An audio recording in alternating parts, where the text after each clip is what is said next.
probably seen your fair share of memes about Dutch. This tweet in particular has been doing the rounds recently. It's a quote from Dutch politician Geert Wilders saying, "We have a serious problem," in Dutch, and it's been mocked relentlessly by the English-speaking internet, and not because Geert Wilders is a total scumbag, but because it's in Dutch. Now, this phenomenon has been around for a while. There seems to be something inherently funny about Dutch to the English-speaking ear. But why?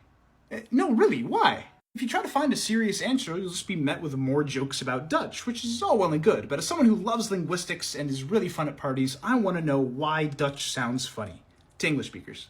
Back in 2015, there was a study at the University of Alberta about what makes a word funny, and immediately that probably doesn't sound like something you could study, right? But no, you can. They asked participants to rate a series of nonsense words based on how funny they were, and immediately there were clear patterns. A word like anatane was nothing special, but words like quingle, wumbus, and snunkoopel were total gutbusters. What it came down to is the entropy of these words, that is to say, how unexpected they are. Across the board, words with more uncommon combinations of sounds, like snunkoopel, are seen as funnier because they subvert our expectations. Now, interestingly enough, the authors of this study suggest that the reason for this might actually be evolutionary. We laugh at things that initially seem absurd or confusing to signal to those around us that it isn't a threat, it's just Dutch. So the paper didn't actually talk about Dutch, unfortunately, but I think, and you may disagree, that we can apply the same principles here. Dutch and English are very closely related. They're both West Germanic languages, and as such, they have a lot of vocabulary in common.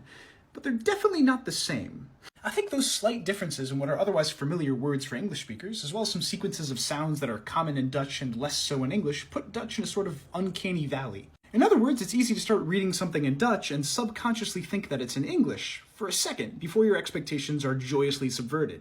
But that's just my take. Maybe you have some other thoughts about this or about humor in general. In that case, I'd love to hear them in the comments. But in the meantime, tot ziens.